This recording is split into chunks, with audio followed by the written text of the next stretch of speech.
Welcome back, everybody, to Grimm's Forever World. In the last episode, I said I would show off this blue building.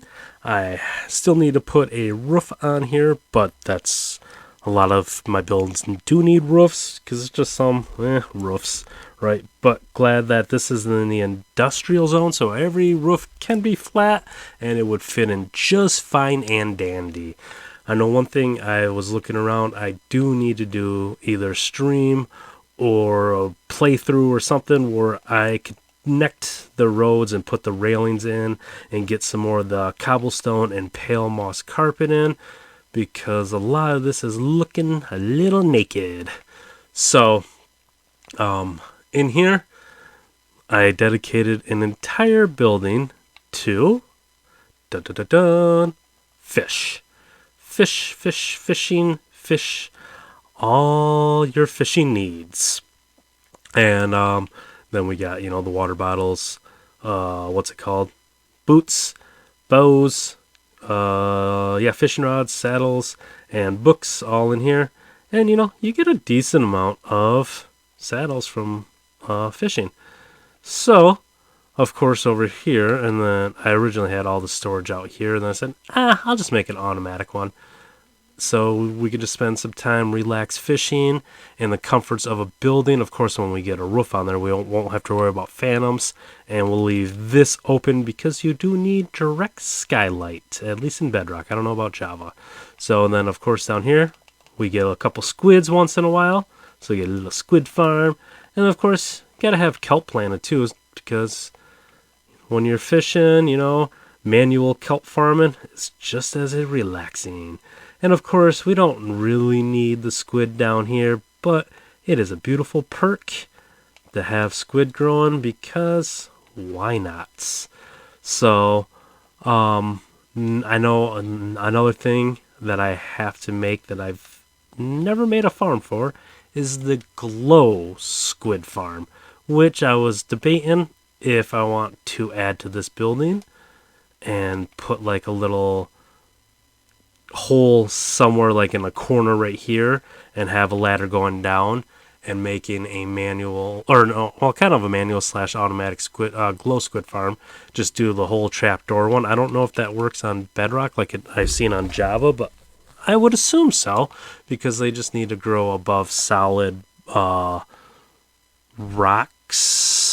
rock blocks, not placed like cobblestone, but like stone and andesite and all that for them to spawn. So hopefully we could do something like that. But, then we got our fishing rod, and we just sit in a corner, cast our rod, and go, oh, look at that. We got a fish. And do. So anytime I'm just like, I just need to relax for 5 minutes. Come over here, and catch a fish. And I don't have to worry about any drowns or bad guys, except for, like I said, right now, currently phantoms. But, whatever. Phantoms, nothing. I can just put a bed over there and sleep. But at any time it's raining, I just come over here and try to fish until I get a book. See, look at that, a saddle. Boom. Yay! And we don't have to worry about getting lost or out at sea or drowned shooting our boat out from underneath of us and losing stuff. But yeah, obviously we don't have to show off all the fishing. And then what do we get for this? Ooh, Unbreaking 3 and Lure. Not too shabby. Kelp should be about gone. Throw all this goodies in there. Boom.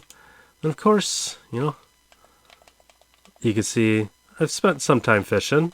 Not a whole bunch, because I don't think like that or oh, we do. Okay. And of course, the smaller stuff, like these ones really don't matter because I can just get them from my other farms. But I just thought, hey, everything I can fish up, I'm just going to put over here because, especially I want to get more name tags. I got to start naming stuff.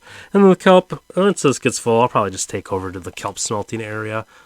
And of course, let's get all this stuff and empty it in its corresponding chest over here. And I was thinking that you... Ooh, that's a pretty decent bow. Not too shabby. And for some reason, I was thinking that you get unenchanted bows and fishing rods, but maybe you only get that from, like, on Luck of the Sea 3 kind of thing. And then, of course, we get a lot of... let's see if I got them before I say it. I say, like, I want to say density and stuff like that. Like, what's it called? Right there, density 4. Mace enchantments from fishing. Density 4. Density 4.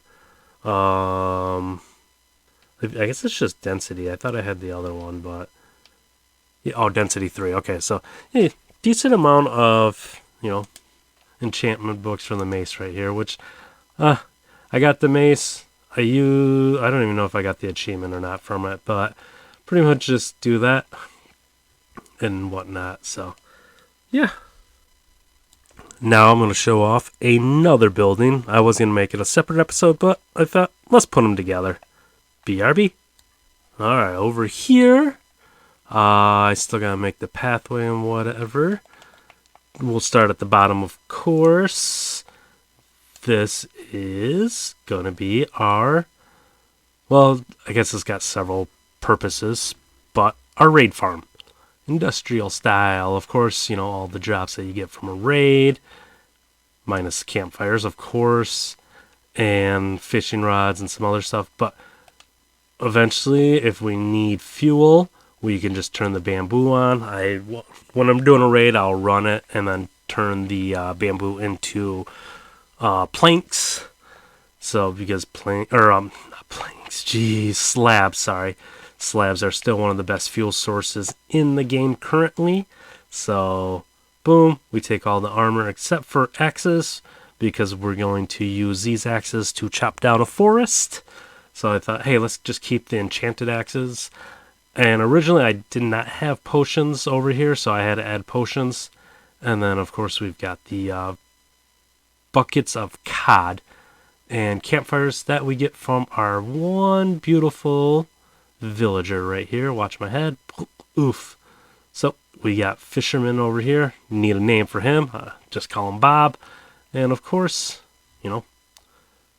this will be nice because we chop down lots of trees. And, well, why not? We're here.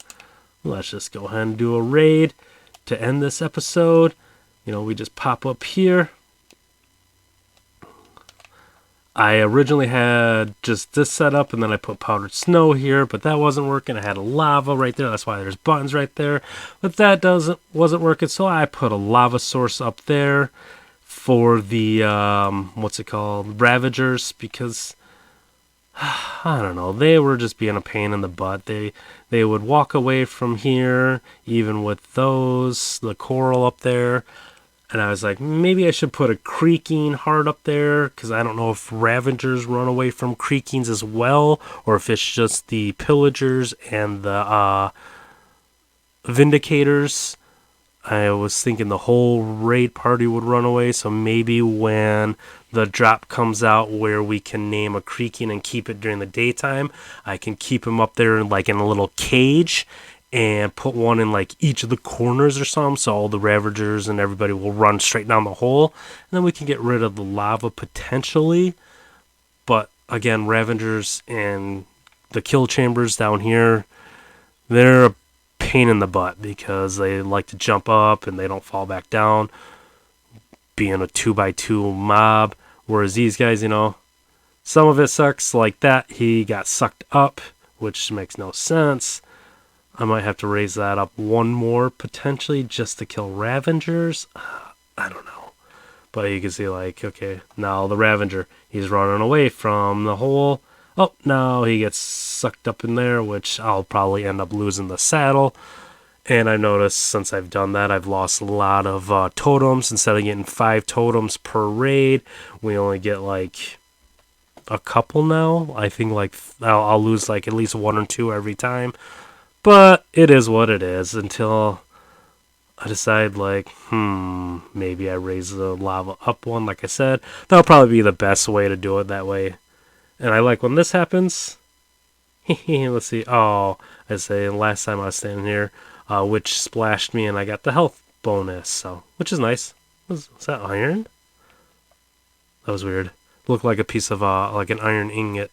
So yeah, there's our episode for today where we just did our fish farm and our raid farm. Cause like, oh jeez, big boy spawned right down there. That was crazy. Is he gonna be able to hit me through the glass again or no? No, okay. So like that guy, we'll wait for those all. And you can see like he's just walking back and forth. So if I do this, he'll not fall down. Oh, okay, he fell down that time. Normally they'll jump up on the piston and just keep jumping up and down. And you either got, I was thinking about breaking a piece of glass, putting a trap door there, doing it that way. But this seems to work out just fine and dandy. Alright, so as always, I truly appreciate any and all support that you guys have been bringing to the channel. And all the likes, comments, subscriptions, of course. I truly appreciate it. So, thank you again. And if you'd like to join the Discord or the Patreon, it's in the description. Feel free to do so. And if you want to stick around and just watch this, me AFK the rest of this raid, feel free to. Or go ahead and, just leave a like on the video and share it with your peeps. Subscribe to the channel, of course. And take care. And I will see you guys in the next episode. Thanks again. Bye-bye.